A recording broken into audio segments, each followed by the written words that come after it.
요즘 부동산 커뮤니티에서 이런 글 많이 보셨죠? 지방 거주자인데 이번 주까진 갭 투자가 된다고 하네요. 토어제 풀렸는지 모르겠지만 법무사가 같이 움직이더라고요. 솔직히 처음 들으면 의심부터 들어요. 아니 갭 투자 다시 풀렸다고? 토지거래 허가제 토어제면 외지인은 거래가 막혀야 하는 거 아닌가? 저도 처음엔 헷갈렸습니다. 그런데 요즘 현장 분위기를 살펴보면 규제 완화와 제도 허점 사이 그 틈새를 이용한 움직임이 실제로 생기고 있어요.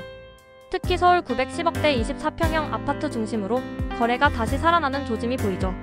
오늘은 제가 최근 본 사례와 커뮤니티 이야기를 토대로 지방 거주자의 갭 투자가 왜 다시 가능해졌는지, 그리고 서울 금매 시장이 어떻게 변하고 있는지 진짜 현장감 있게 정리해볼게요.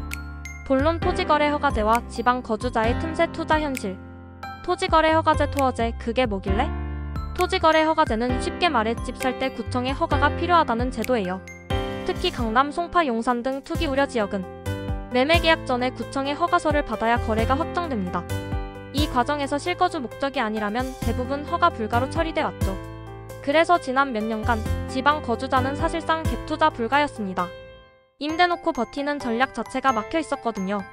그런데 최근 들어 일부 구청에서 심사 기준이 완화되면서 실거주 예정 명목의 사전 계약 허가되기 거래가 가능한 사례가 늘고 있어요. 즉, 서류상 실거주 계획을 제출한 뒤 갭 투자 성격의 계약을 진행하는 시기죠. 현장에서는 이렇게 돌아간다. 실제 커뮤니티에 올라온 한 사례를 보면 이렇습니다.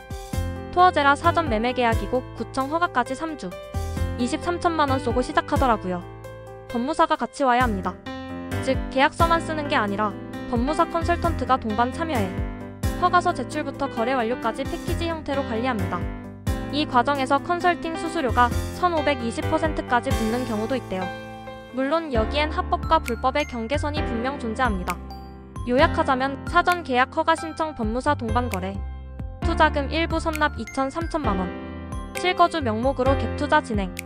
이런 방식으로 지방 거주자도 서울 아파트 갭 투자가 가능해진 거죠.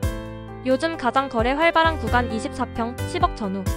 현재 시장을 보면 거래가 가장 활발한 구간은 24평형대 실거주 가능한 중소형 아파트 10억 전후입니다. 왜냐하면 이 구간은 실거주 수요도 꾸준하고 대출 전세 레버리지가 가능한 현실적 가격대이기 때문이에요. 실제로 금매로 10억 초반에 나온 물건은 인테리어비 7,001억을 추가로 넣는 조건으로 바로 잡히는 경우도 많습니다. 이건 명확히 시장의 숨은 매수세가 여전히 존재한다는 신호예요.